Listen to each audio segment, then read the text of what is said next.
Most people think being frugal means living like you're broke, but that is not what this is about at all. Being frugal is about being intentional with your money so you can actually spend on the things that matter to you. And in this video, I'm going to give you 10 frugal and money saving tips that have personally saved me thousands of dollars over the years. And I'm not going to sit here and tell you to stop buying coffee or cancel your Netflix. These are practical tips that you can actually start using today. But before we jump right into the video, comment down below what is one area that you feel like you're spending way too much money right now. Is it food, subscriptions, or your car? Whatever it is, go ahead and comment that down below. Now jumping into the first tip, and this one is so simple, but it's the 30-day rule for purchases. And what this means is if you want to buy something that costs more than, let's say, $100, wait 30 days before you actually pull the trigger on it. And I know a lot of people are like, oh, that sounds like torture. But what ends up happening is 9 times out of 10, you completely forget about that thing, or you realize you don't actually need it. And I used to be so bad with this. I'd see something on Amazon and I'd say, I need that. And I'd just buy it immediately. And then it'll show up and then I'll realize, why did I buy this? And so now what I do is I'll add it to my cart or save it for later. And then a month goes by and I look at it again. And then I say to myself, I don't really need this at all. And this has saved me so much money over time because I'm not making those impulse purchases anymore. And if you really do want that thing after 30 days, well, then you know it's actually something that you actually value and it's probably worth buying. Tip number 2, and this one is huge, okay? Meal prep on the weekends. Food is one of the biggest budget killers for most people, and it's not even the groceries themselves. It's going out to eat all the time. So if you can spend a couple of hours on Sunday just prepping your meals for the week, it's going to eliminate so much of that impulse spending on food. And I know meal prep sounds boring, I get it, but you don't have to eat the same thing every single day. You can make like 3 or 4 different meals and then just rotate them throughout the week. And what my husband does is he'll cook up a big batch of chicken, quinoa, and vegetables. And then he'll also make other dishes as well.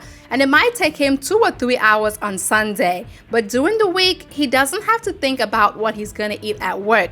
He's not going to Chipotle because he already has food ready to go.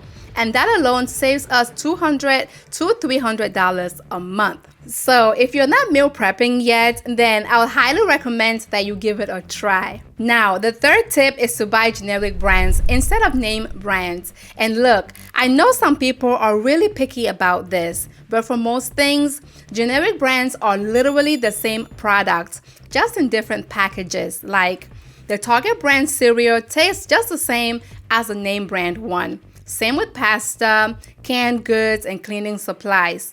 All the stuff is basically the same, and you can save about 30 to 40% just by buying the generic version. Now, there are certain things where the name brand is actually better. Like for me, I'd pay for name brand peanut butter that has only 2 ingredients because I think it just tastes way better. But for most things, generic is just fine. And this is one of those things that it might not seem like a big deal at the moment, but over a year, you're probably saving a few $100s. So it definitely adds up. All right, number 4 is cancel subscriptions that you're not using.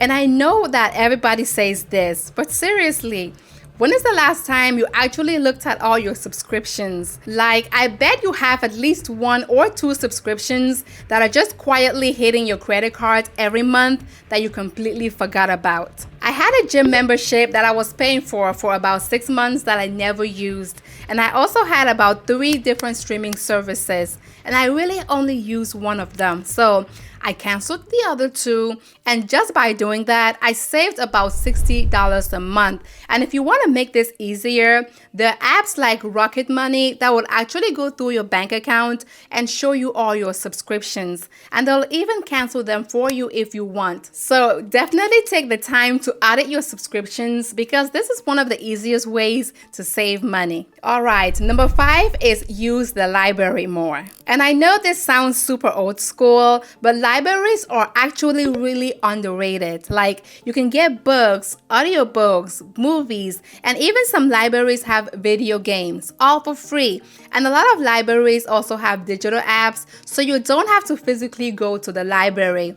You can just download audiobooks or ebooks straight to your phone. And I used to spend about $15 to $20 a month on Audible. And then I realized that my library has an app called Libby where I can just borrow audiobooks for free. So I canceled my Audible subscription and now I just use the library. And that is saving me about $180 per year. So definitely check out your local library and see what they have available because you might be surprised. Number 6 is negotiate your bills. And this is one that a lot of people don't think about, but you can actually negotiate a lot of your monthly bills, like your internet, your phone bill, and your insurance.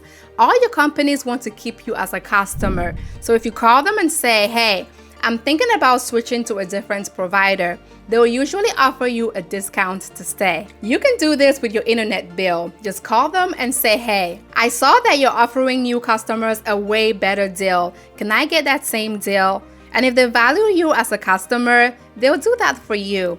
This alone can save you about $20 a month. So over a year, that is $240. So definitely try negotiating your bills because the worst thing they can say is no. And if they do say no, you can actually switch to a different provider and probably save money that way. It's a win-win situation if you ask me. Number 7 is to shop with a list and use coupons and promo codes. Let's start with shopping with a list. And this applies to grocery shopping especially because if you go to the store without a list, you're going to end up buying a bunch of random stuff that you don't need. And then you get home and you're like, why did I buy this? So before you go to the store, make a list of exactly what you need and then stick to that list. Don't deviate from it. And this is going to prevent you from making those impulse purchases. And it's also going to save you time because you're not wandering around the store trying to figure out what you need. Now, let's touch on coupons and promo codes really quickly. And I know that this sounds kind of obvious, but I feel like a lot of people don't actually take the time to look for coupons or promo codes before they make a purchase. And there's so many browser extensions now that would automatically apply coupons for you, like Honey or Capital One's Shopping. So you don't even have to do the work. It just does it for you, and it could save you hundreds of dollars over the years just by using these extensions. So definitely install one of them if you haven't already. Number 8 is buy used when you can. And this applies to so many things like furniture, electronics, clothes, and books. You can find really good stuff on Facebook Marketplace or OfferUp or even thrift stores. And sometimes people are literally just giving stuff away for free because they don't want to deal with moving it. I've gotten so many good deals on OfferUp. Like, for example, I got a dresser for like $40 that was originally about $300 and it was in perfect condition. The person just didn't need it anymore. Just bring it home, clean it, and use it. You can also buy workout equipment, a TV, and all kinds of items. And I've probably saved thousands of dollars over the years just by buying used instead of new. Now, obviously, there are some things that you should buy new, like mattresses or underwear. But for most things, used is totally fine. So before you go buying something brand new, check Facebook Marketplace first and see if you can find it used. Okay, number 9 is automate your savings. And this one is super important because if you have to manually transfer your money to your savings account every month, you're probably not going to do it or you're going to forget. So just set up automatic transfers like every single time you get paid. Have your bank automatically move about $50 or $100 or whatever you can afford into your savings account. And the thing is, you're not even going to miss it because it happens automatically. And before you know it, you're going to have thousands of dollars saved up. And this one has been huge for me because when I was trying to manually save money, I wouldn't do it. I'd always find some excuse to spend the money instead. But now that it's automated, I don't even think about it. The money just goes into my high yield savings account and into my brokerage account, and it grows over time. So if you're not already automating your savings, definitely set this one up. It's probably one of the easiest ways to actually save money consistently, and that is why I listed it as a frugal habit and tip number 9. Tip number 10 is stop trying to keep up with the Joneses. And this is probably the most important tip on the whole list because a lot of people spend money just to impress other people. They buy a new car because their friends bought a new car, or they go on expensive vacations because they see other people posting about it on Instagram. And the thing is, you have absolutely no idea what other people's financial situation actually is. They could be drowning in debt for all you know. So stop comparing yourself to other people and just focus on your own financial goals. And if you can do that, you can save so much money because you're not going to be making purchases just to keep up with the Joneses. And for me personally, this was a huge mindset shift.